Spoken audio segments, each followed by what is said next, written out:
Assalamualaikum warahmatullahi wabarakatuh. Halo warga Kulon Progo, kembali lagi di Opsiku, obrolan seputar solusi dan inovasi Kulon Progo.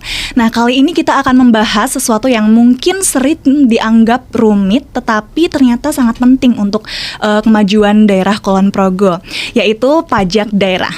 Nah, gimana sih peran dari pajak daerah itu?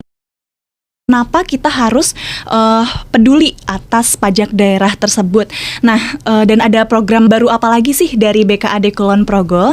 Nah, jadi kali ini kita sudah bersama dengan narasumber kita yang luar biasa dan expert di bidangnya. Kita sudah bersama Bapak Kris Agung Pramudi. Selamat siang, Bapak. Selamat siang, Mbak Nila. Selamat siang, pemirsa.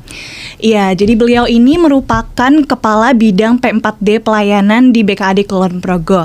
Nah, kali ini kita akan mengupas tuntas tentang hal tersebut bersama saya Nila Vikiulianti. Yuk kita simak obrolannya. Oke Pak, jadi apa sih sebenarnya pajak daerah itu Pak? Baik, terima kasih Mbak Nila. Jadi pajak daerah ini kalau kita lihat dari definisi, ini ada 4 hal penting ya. Yang pertama bahwa pajak daerah ini adalah kontribusi wajib dari masyarakat kepada pemerintah daerah. Satu itu. Kemudian kontribusi ini didasarkan pada undang-undang. Nah, untuk pajak daerah ini dasarnya adalah Undang-Undang Nomor 1 Tahun 2022 atau Undang-Undang HKPD, yaitu hubungan keuangan antara pemerintah pusat dan pemerintahan daerah. Namun demikian memang pajak daerah ini dibayarkan tanpa memberikan imbalan langsung. Jadi kalau masyarakat masih berpemikiran bahwa ketika membayar pajak itu harapannya mendapatkan imbal balik yang langsung, ini sebenarnya mindset yang sebenarnya kurang tepat, karena secara definisi tadi kita sampaikan. Kenapa tanpa imbalan langsung? Karena pajak yang terkumpul ini bukan untuk dikembalikan langsung kepada pembayar, tetapi uang ataupun pajak daerah yang terkumpul ini akan digunakan untuk membiayai penyelenggaraan pemerintahan daerah dan pembangunan daerah. Jadi garis besarnya untuk pajak daerah ini akan digunakan untuk pembangunan daerah. Jadi ini adalah amanat dari undang-undang terkait dengan pajak daerah. Demikian Mbak Nila. Oke, baik. Jadi pajak daerah ini tidak serta-merta langsung dirasakan oleh masyarakat ya Pak manfaatnya. Jadi teman-teman, untuk teman-teman yang merasa, wah saya sudah bayar pajak nih, tapi ternyata tidak ada hal langsung yang bisa saya rasakan. Nah, contohnya hasil dari pajak daerah itu bisa dirasakan dari pembangunan-pembangunan yang ada di Kulon Progo ini ya Pak ya? Betul Mbak Nila. Mungkin saya sedikit menambahkan ya, jika ada masyarakat atau teman-teman ini pemirsa yang masih memiliki mindset bahwa ketika membayar pajak daerah ini maka apa yang daerah atau Pemkab berikan kepada saya itu sebenarnya perlu diluruskan, karena terkait dengan pajak daerah ini tadi kita sampaikan yang terkumpul tidak kemudian langsung diberikan. Beda halnya dengan retribusi. Retribusi daerah ini adalah jenis pembayaran yang kemudian masyarakat akan mendapatkan imbalan secara langsung. Ya. Contohnya misalnya retribusi kesehatan ya, atau retribusi kebersihan. Ini masyarakat kemudian langsung mendapatkan layanan dari pemerintah daerah. Nah, kemudian kalau pajak daerah tadi ini sudah semoga ini dengan kita memberikan materi atau tema pajak daerah pada kesempatan kali ini, para pemirsa Opsiku ini menjadi lebih aware kepada pajak daerah. Demikian Mbak Nila. Iya, baik. Jadi dari berbagai jenis, berbagai fungsi yang ada ya, nggak hanya satu jenis pajak daerah yang ada di Kulon Progo ini ya Pak? Iya, betul. Nah, boleh dikasih tahu mungkin Pak kepada teman-teman ini yang mungkin masih belum paham ada pajak daerah tuh ada jenisnya apa aja sih Pak? Gitu. Jadi tadi kita sampaikan bahwa kalau bahasa ataupun ketentuannya adalah no taxation without the law. Artinya tidak ada pungutan tanpa aturan. Nah, ini di Undang-Undang Nomor 1 Tahun 2022 itu pemerintah kabupaten kota ini memiliki kewenangan untuk memungut jenis-jenis pajak ya. Yang pertama pajak PBBP 2 ya. Jadi pajak PBBP 2 ini adalah pajak atas kepemilikan properti baik tanah maupun bangunan seperti itu. Yang kedua ada jenis pajak BPHTB biaya perolehan hak atas tanah dan atau bangunan. Jadi memang kemudian ketika terjadi perbuatan hukum atas tanah dan bangunan, misalnya dijual belikan, itu kemudian pembeli ini wajib melakukan pembayaran pajak BPHBB tadi.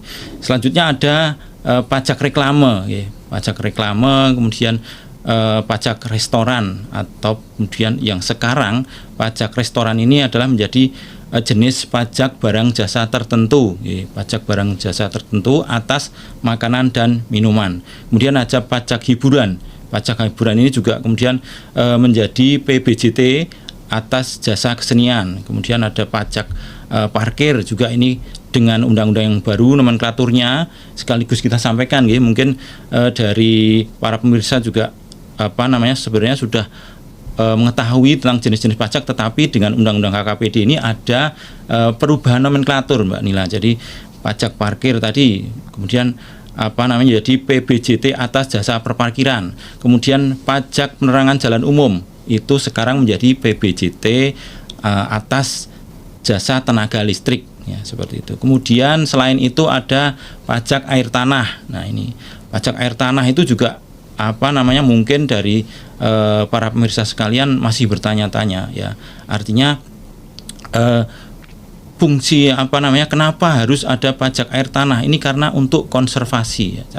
Artinya supaya tidak kemudian ketika melakukan usaha kemudian melakukan mengebor air tanah, ya, digunakan untuk sebanyak-banyaknya. Nah, ini juga ada fungsi untuk mengembalikan lingkungan, sehingga pemerintah menetapkan untuk pemungutan pajak air tanah. Selanjutnya ada pajak mineral, batuan, bukan logam dan batuan atau MBLB, kalau dulu dikenal dengan pajak galian C. Nah, ini juga mungkin para pemirsa yang berada di wilayah jalur Sungai Progo misalnya, itu sudah sering melihat ada penambangan pasir, ya. Ini juga mereka sebenarnya berkontribusi terhadap pajak daerah, gitu. Selain itu masih ada pajak sarang burung walet. Nah, satu jenis pajak ini memang kemudian di Kulon Progo karena secara potensi itu kecil sekali dan bahkan tidak ada, ini kita atau berdasarkan peraturan daerah ini tidak melakukan pemungutan atas pajak sarang burung walet. Jadi itu jenis-jenis pajak yang menjadi sumber pendanaan pembangunan di Kabupaten Kulon Progo. Mungkin sedikit kita sampaikan. Lah, terus pajak kendaraan bermotor itu gimana? Nah, pajak kendaraan bermotor dan bea balik nama kendaraan bermotor itu adalah jenis pajak yang dipungut oleh pemerintah provinsi. Dalam hal ini adalah Pemda DIY kalau di Kulon Progo, ya. Nah, kemudian hal yang baru juga bahwa untuk pajak kendaraan bermotor dan bea balik nama kendaraan bermotor ini ada option. Option ini apa? Option adalah tambahan pungutan, ya. Ini sebenarnya memang menjadi jenis pajak baru di kabupaten. Akan tetapi ini adalah perubahan jenis atau perubahan wujud dari bagi hasil pajak, Mbak Nila. Jadi dulu kabupaten kota di DIY ini mendapatkan bagi hasil pajak PKB dan BBNKB tadi. Akan tetapi pasca dengan berlakunya Undang-Undang KKPD, maka menjadi jenis pajak baru, yaitu option, ya. Ada dua jenis option baru yang kemudian akan menjadi sumber pendanaan di pemerintah Kabupaten Kulon Progo. Itu, Mbak Nila, terkait dengan jenis-jenis pajak di Kabupaten Kulon Progo. Oke, Pak. Berarti tadi jenis-jenis pajak yang disebutkan itu dikelola di BKAD Kulon Progo ya Pak ya. Nah, fungsi dari pajak daerah itu sendiri Pak, Ya, boleh dikasih tahu ke kita? Jadi tadi sudah sedikit kita singgung ya. Jadi untuk fungsi pajak daerah itu ada 4 ya. Yang pertama adalah fungsi anggaran atau fungsi budgeter ya. Tadi fungsi anggaran ini lebih terkait dengan bahwa pajak ini adalah sumber pendanaan utama ataupun pendapatan asli daerah yang digunakan untuk membiayai belanja daerah gitu. Jadi untuk pembangunan infrastruktur layanan publik, infrastruktur kesehatan, kemudian dana operasional pemerintah dengan fungsi anggaran. Yang kedua, pajak daerah ini juga berfungsi sebagai regulasi. Artinya ini untuk mengendalikan aktivitas ekonomi. Misalnya tadi juga terkait, saya sudah di depan sampaikan pajak air tanah ya, supaya tidak kemudian para pengusaha ini melakukan pengeboran air tanah dengan kurang atur ya, itu maka dikenakan pajak air tanah ini. Demikian juga pajak hiburan ya. Jadi supaya juga mengatur hiburan ini tidak terlalu banyak jumlahnya, karena memang hiburan itu juga menambah pendapatan, tapi juga memang sebagai jenis yang harus diatur, salah satu yang, karena kita tahu juga ada hiburan, ada yang konotasi bagus, ada yang ini seperti itu. Kemudian yang lain adalah fungsi terkait dengan pajak daerah adalah fungsi redistribusi. Nah, fungsi redistribusi ini lebih ke bahwa tadi pajak yang dipungut ya, tentu kalau kami sampaikan ya, pajak yang dibayarkan oleh orang yang lebih berada ataupun orang yang kaya tentu akan lebih besar ya daripada kelompok rentan ya. Itu artinya berarti ada semacam redistribusi. Jadi ketika uang yang dibayarkan oleh para golongan menengah atas tersebut terkumpul di Pemda atau di pemerintah, nanti penggunaannya yang akan didistribusi. Karena apa? Karena salah satunya juga untuk membiayai program-program sosial yang akan diterima oleh golongan ataupun masyarakat rentan tadi.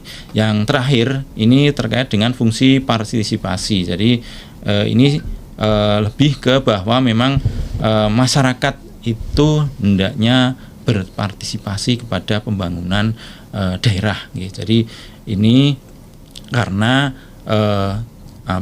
sebagaimana kita ketahui bahwa sumber pendanaan daerah khususnya Kulon Progo saat ini memang masih sebagian besar Mbak Nila, 80% ini dari dana transfer ya, dari katakanlah ini transfer dari pemerintah pusat seperti itu. Jadi sedangkan ke depan ini diharapkan daerah-daerah ini semakin mandiri secara fiskal.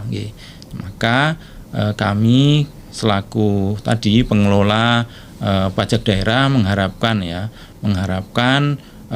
warga masyarakat terkait dengan jenis-jenis pajak yang sudah kita sampaikan tadi itu bisa melaksanakan ya kewajibannya, meskipun terkait dengan nanti akan kita sampaikan terkait dengan kedisiplinan dan lain-lain Mbak Nila.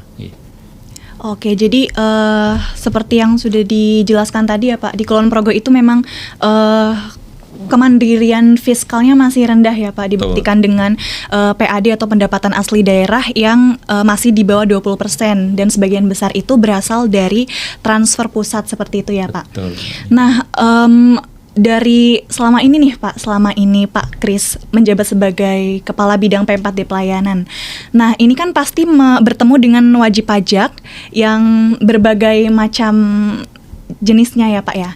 Nah, selama ini apa sih Pak tantangan yang sudah Pak Kris alami pada saat melakukan pelayanan kepada masyarakat, terutama dalam pengelolaan pajak daerah ini Pak?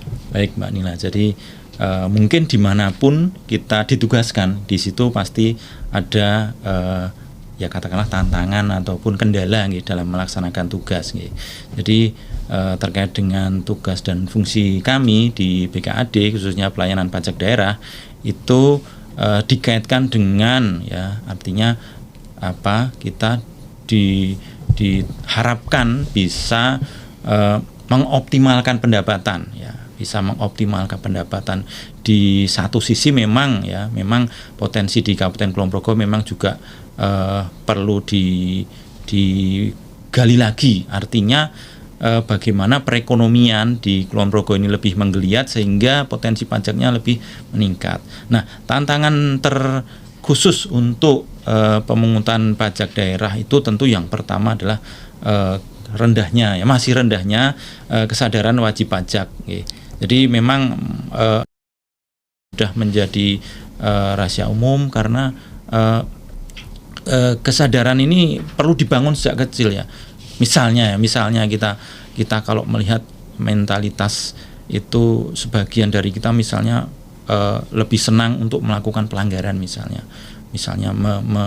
ketika ada traffic light itu kemudian tidak kita taati misalnya kan ada sebagian. Demikian juga dengan pajak daerah, sudah tahu ada kewajiban tapi beberapa dari wajib pajak itu masih belum bisa melaksanakan kewajiban. Yang kedua, keterbatasan dana ya terkait dengan upaya-upaya untuk memanfaatkan sumber daya dan teknologi untuk menggali potensi pajak daerah. Yang ketiga, beberapa pajak daerah, jenis pajak daerah itu antara data dan informasi itu perlu adanya integrasi Mbak Nila. Jadi misalnya ada antara pajak bumi dan bangunan yang dikelola oleh BKAD dengan data sertifikat. Ini harusnya idealnya ada satu data. Demikian juga peta bidangnya itu lebih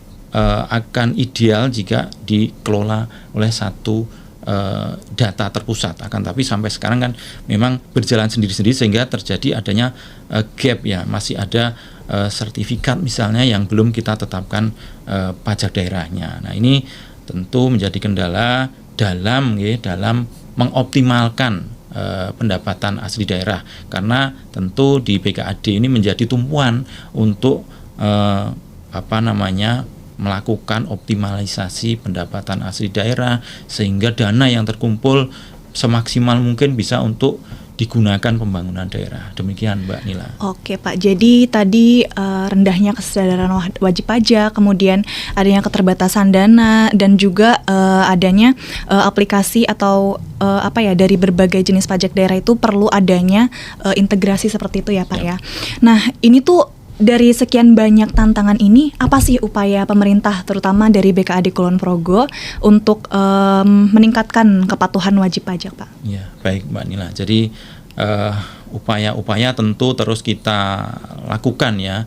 Artinya ketika ada potensi kita ini sudah terlihat katakanlah kecil gitu ya, tapi kalau kita optimalkan maka dari yang kecil ini harapannya bisa maksimal kita dapatkan pajak daerah di Kulon Progo ini. Jadi kita untuk mengoptimalkan ini, kita tentu yang pertama adalah mempush ya kepatuhan wajib pajak tadi. Kepatuhan terutama wajib pajak yang memang belum mau patuh itu ya tentu didekati dengan langsung ini ke penegakan aturan ya. Tapi bagaimana dengan wajib pajak yang sebenarnya sudah patuh ya? Tentu kita dekati dengan pelayanan yang sebaik-baiknya ya. Kita membangun ya atau mendigitalisasi layanan-layanan itu kan, kemudian masyarakat ataupun wajib pajak yang sudah patuh maka akan bisa terlayani dengan lebih baik sehingga mereka nyaman ya. Kemudian kita harus melakukan edukasi dan sosialisasi ya. Tentu ini akan semua wajib pajak harapannya bisa tersentuh dengan sosialisasi dan edukasi ini. Kemudian juga kita tentu harus melakukan integrasi atau kita mengkoleksi data ya, data-data yang terkait dengan potensi pajak daerah. Mungkin itu sementara yang bisa kita sampaikan terkait dengan upaya-upaya untuk meningkatkan kepatuhan wajib pajak daerah. Baik, terima kasih Pak atas jawabannya. Setelah ini kita akan break dulu. Jadi kita sambung di sesi selanjutnya ya Pak ya.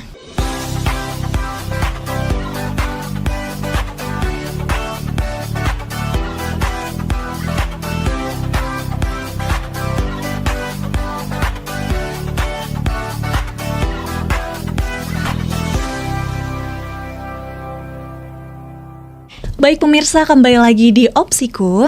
Kita lanjutkan ya Pak ya obrolan kita tadi. Nah, tadi sempat diceritakan ya Pak tentang permasalahan-permasalahan yang dialami. Nah, solusi dari BKAD Kulon Progo itu sendiri apakah ada program baru kah gitu atau apa Pak? Boleh diceritakan kepada teman-teman di rumah. Ya. Terima kasih Mbak Nila. Jadi tadi sebenarnya beberapa hal yang menjadi permasalahan itu kita mencoba untuk mencari solusi ataupun tentu dengan keterbatasan yang ada kita mencoba inovasi.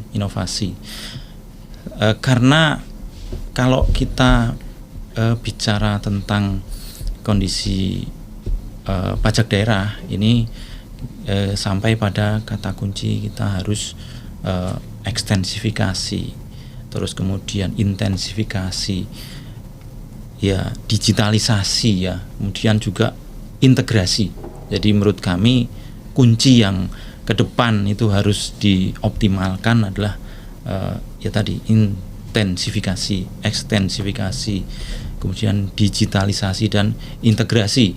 Ini saya kira akan mampu untuk mengoptimalkan Mbak Nila. Ya. Nah, di bidang yang kami ampu yaitu pelayanan pendaftaran dan penetapan pajak daerah ini sesuai dengan ketugasan kita mencoba untuk menggagas elektronifikasi layanan dan integrasi pajak daerah. Nah ini kalau disingkat e-link pajak daerah ya, seperti itu. Jadi elektronifikasi layanan, nah ini kan kaitannya dengan digitalisasi ya. Tadi untuk melaporkan, untuk membayar itu masyarakat tidak perlu kemudian harus antri di loket, harus datang ke kantor misalnya, karena dengan elektronifikasi layanan ini bisa melakukan pelaporan ya, karena kalau kewajiban pajak ini ada yang namanya pelaporan, kemudian ada pembayaran pajak daerah. Kemudian integrasi pajak daerah ini ada hal-hal terkait dengan data misalnya. Data tadi di depan kita sampaikan ada data yang memang di luar kewenangan BKAD misalnya data perizinan, misalnya ada data persetujuan bangunan gedung misalnya atau IMB. Itu sebenarnya potensi untuk kita bisa mengoptimalkan pajak bumi dan bangunan. Nah tentu ini perlu dilakukan pertukaran data atau integrasi seperti itu ya.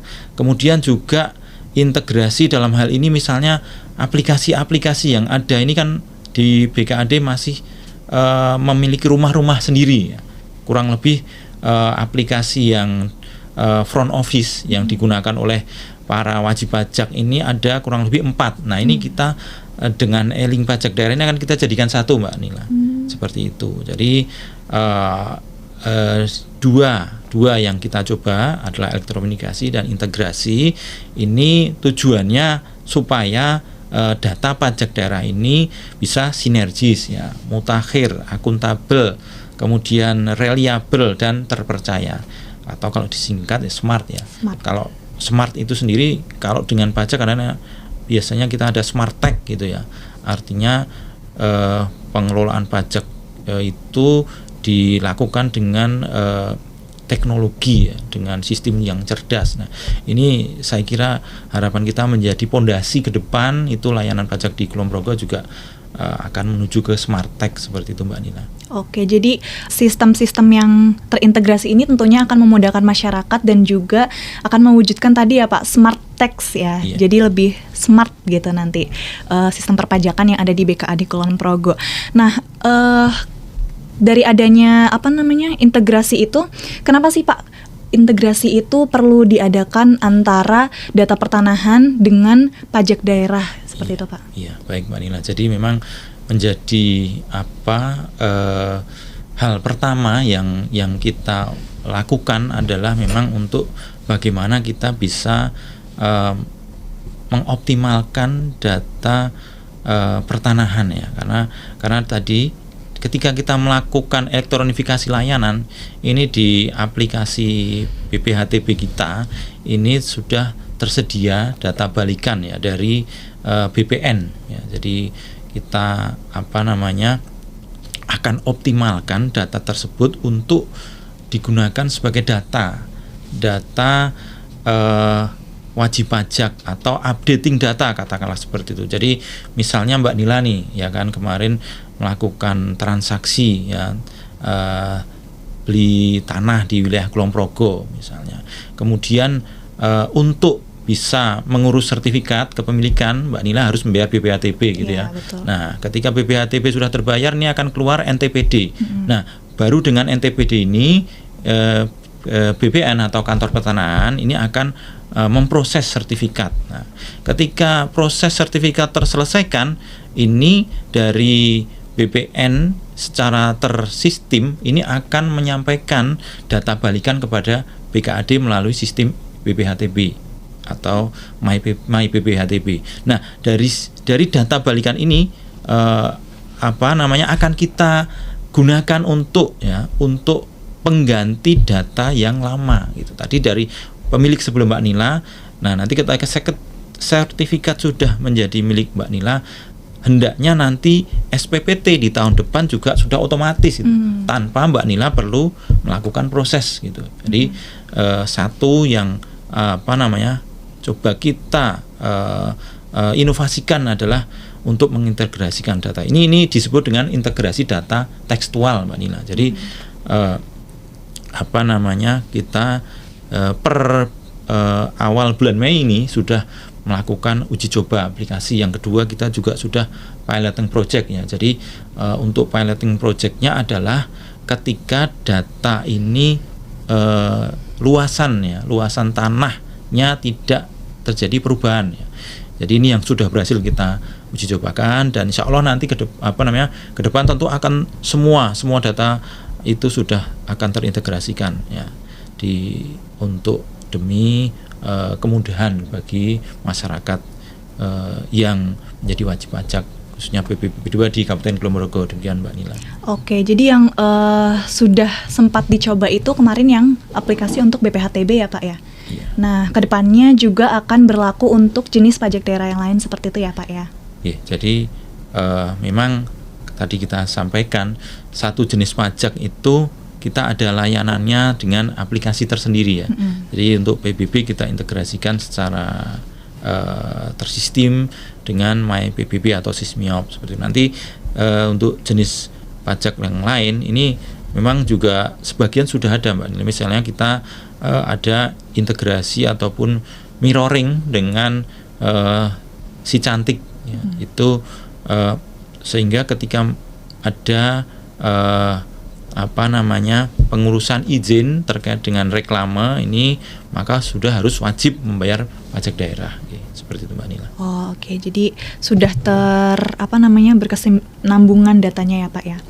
Kemudian tadi eling pajak ini tuh menarik ya Pak. Namanya eling pajak daerah gitu Pak. Kenapa namanya eling pajak daerah seperti itu? Soalnya apakah ini semata-mata mengambil dari bahasa Jawa ya agar kita eling atau ingat atau bagaimana nih Pak? Oke, jadi ya itu juga filosofi dari eling pajak daerah ini kan harapannya masyarakat mengingat pajak daerah karena ya dari pajak daerah inilah yang akan digunakan untuk membangun Kulon Progo ya. Tapi juga di situ juga ada akronim tadi elektronifikasi dan integrasi. Jadi mungkin kami lanjutkan ya Mbak Nila. Jadi ada kurang lebih tiga jangka tahapan untuk kita akan membangun eling pajak daerah. Yang pertama jangka pendek ini tentu kita perlu koordinasi ya antar stakeholder yang terkait tadi, yang terkait dengan data-data yang dibutuhkan untuk pajak daerah itu akan terselesaikan di jangka menengah, termasuk dengan menyusun roadmap integrasi. Kemudian kita juga melakukan uji coba dan pilot project untuk integrasi data tekstual. Kemudian di jangka menengah kita sudah menuju ke data spasial, Mbak Nila. Jadi memang kita mencoba melakukan integrasi katakanlah dari yang lebih mudah dahulu kita. Jadi karena untuk kesulitan mengintegrasi data spasial ini dapat dikatakan lebih tinggi, maka ini kita masukkan ke data ataupun tahapan menengah.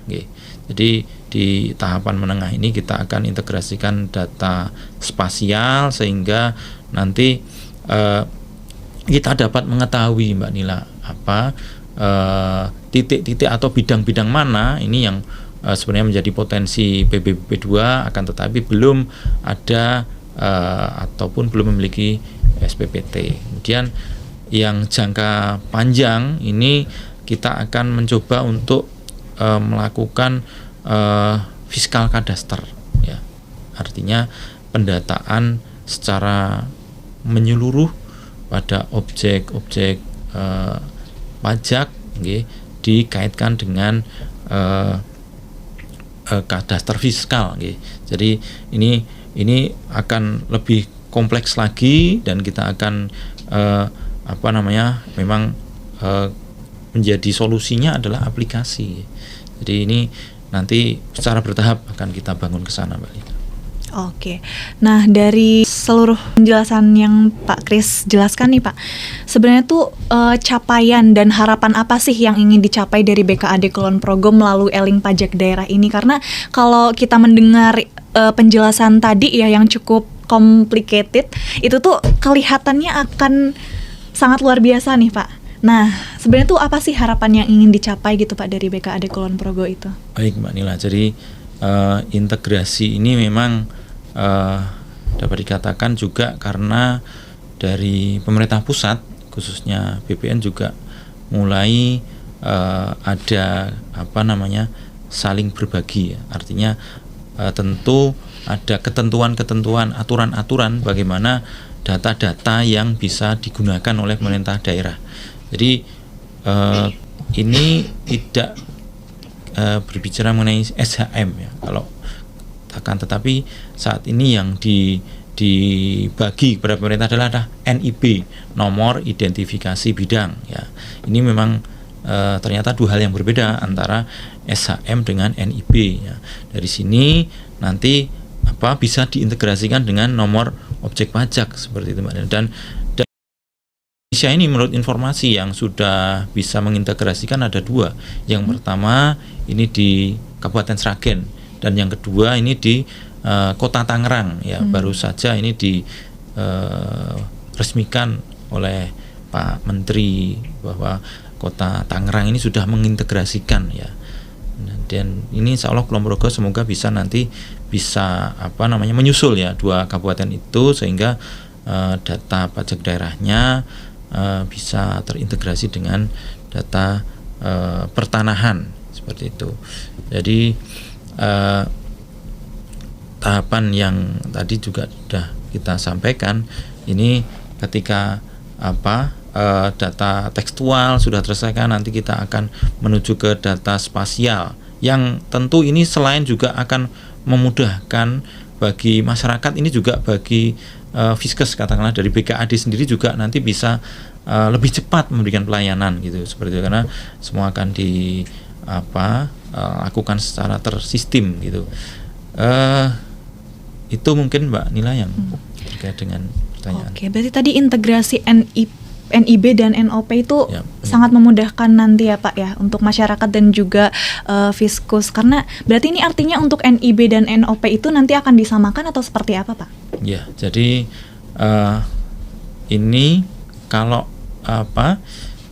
kondisi yang ideal, ya, NIB nomor identifikasi bidang khususnya pada bidang-bidang yang memang itu memenuhi ketentuan sebagai objek pajak itu harusnya memiliki satu NOP gitu ya. Nah, akan tetapi dalam simulasi ya, ini kita juga sudah bekerja sama dengan rekan-rekan di kantor pertanahan, ini masih terdapat misalnya satu NIB ini ada yang belum ada NOP. Nah, ini sebenarnya potensi ketika sudah ada NIB dan kemudian ini merupakan jenis objek pajak, ini seharusnya tadi kita sampaikan adalah merupakan potensi objek pajak ya. Ini kita kemudian harus menindaklanjuti bagaimana caranya ya, kita ke lapangan untuk melakukan verifikasi lapangan. Kemudian juga bisa jadi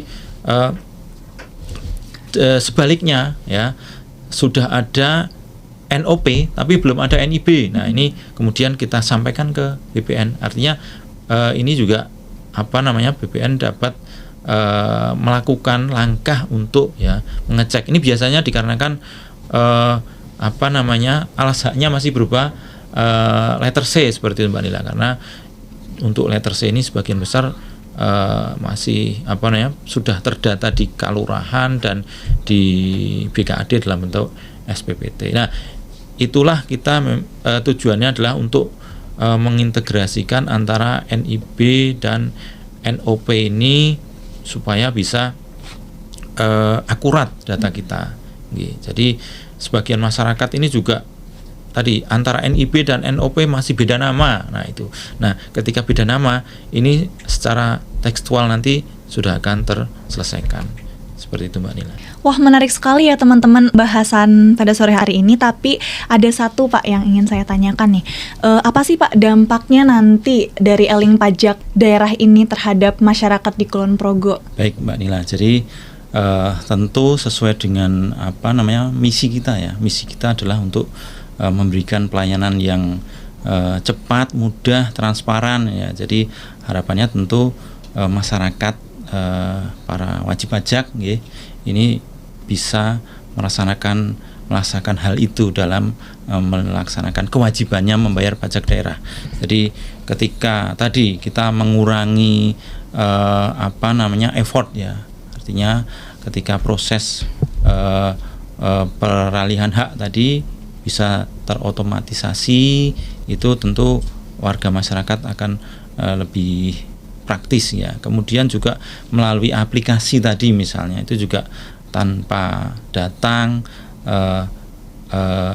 bisa 24 jam itu bahkan kita buka terus ya.